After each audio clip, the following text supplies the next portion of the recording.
तत्सदिति निर्देशः ब्रह्मणस्त्रिविधः श्रुतः ब्राह्मणास्तेन वेदाश्च यज्ञाश्च विहिता पुरा. Om Tat Sat is the triple indication of Brahman. From that, the ancient Brahmanas, the Vedas and Yajnas were initiated.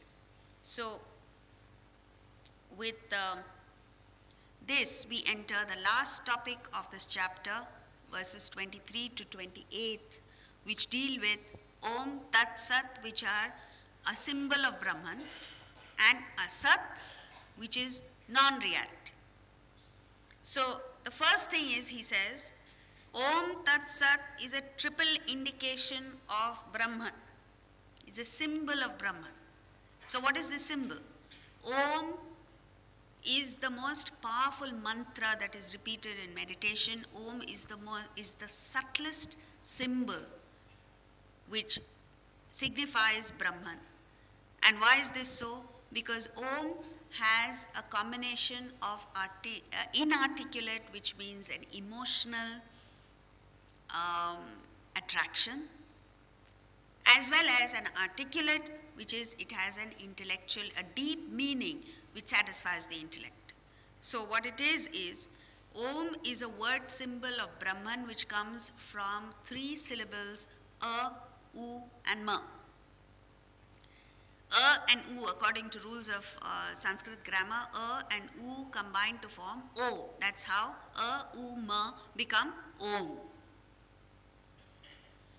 When you repeat Om, it has a fantastic effect on people, even with a child. When a child gets a little restless, you just sit there and say, Om.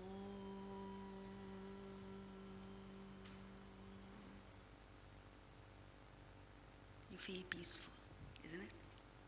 So that's what it is. The intonational or inarticulate effect that Om has on you. And the articulate is that A, U and Ma represent the three states of consciousness: waking, dream and deep sleep. In fact, A, U and Ma are very scientifically designed because they cover the entire gamut of sound. There is no sound before A is guttural. U is in the middle of the mouth and Ma is at the end, labial. There is no sound after Ma. So A, U and Ma cover the entire sound phenomenon. But what's interesting is you can hear sound only against the backdrop of silence. Luckily for us, there is silence here, except once in a while it is broken by cell phones. But it is because of the silence that we can hear sound. If you were to go to a discotheque and your neighbor sitting next to you screams into your ear, you still can't hear. Why? Because there's a lot of noise in the background. So, against the backdrop of silence, you are able to hear sound, the three sounds, A, U, Ma. These three represent the three states of consciousness that we go through, which are conditioned states. Waking, a state in which we are all in now. Dream, when you go to sleep, you are either dreaming or you're in deep sleep, or which is called dreamless sleep. These three are conditioned states, but all three of these states are supported by the silence of Brahman. Why it's called silence is because there is the silence of desires. In the waking, dream and deep sleep states, there is the noise of desires. In deep sleep state, the desires have gone into their unmanifest form, vasana stage. And so therefore you experience some level of relaxation in deep sleep. But in waking and dream, your desires are playing up. And so the larger number of unfulfilled desires you have, the noise levels increase within you.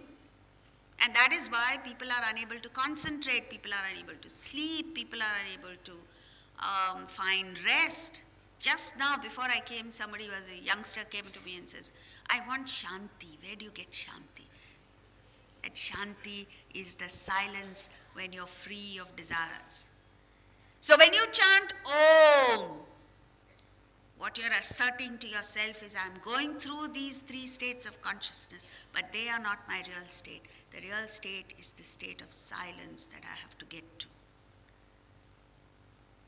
As Shankaracharya says in the invocation of Atmabodha, Yat swapna jagara sushuptam aveti nityam, that which is constantly aware of, recognizing the three states of waking, dream and deep sleep. Tat Brahma nishkalamaham. I am that indivisible Brahman which is constantly recognizing the waking, dream and deep sleep states. Nacha bhuta sangha. Not this assemblage of elements. And so when you repeat Om, you are asserting to yourself that I am that indivisible Brahman, not these three conditioned states that I'm going through. That means that supreme state of enlightenment to which every one of us is heir to.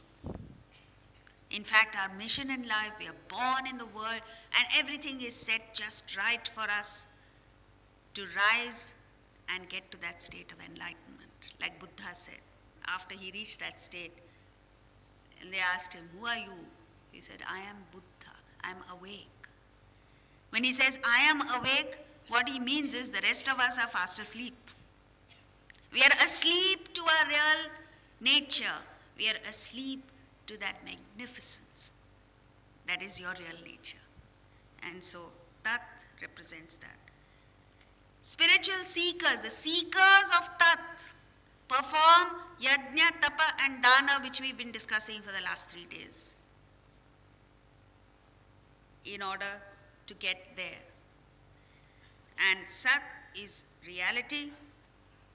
Sat is virtue. In order to get to that reality, you have to move from vice to virtue and perform auspicious actions, means dedicated actions in order to get there. So that's all that he's saying here. And then Asat is improper practices of yajna, tapa and dana which give you no benefit whatsoever. When they are done without shraddha, without steadfastness, without conviction, without a worshipful attitude, there is purposeless existence. Like Krishna says in the 9th chapter, Moghasha mogha karmanaha, mogha jnana vichetasaha, rakshasim asurim chaiva, prakritim mohinim shritaha. Moghasha, this is the autobiography, just this one verse is an autobiography of all of us. What are we doing? Moghasha, we live in vain hopes. Mogha karmanaha, futile actions. Mogha jnana, useless knowledge. Vichetasaha, totally senseless. There is no rhyme or reason, there is no logic, there is nothing in our lives. And how does this happen? Because rakshasim asurim chaiva, prakritim mohinim shrita. Because we are overcome with the prakriti, the nature of rakshasas and asuras, means rajasic and tamasic natures. So this is Asat. And then he goes on to 24 and says, how do people get there? Verse 24.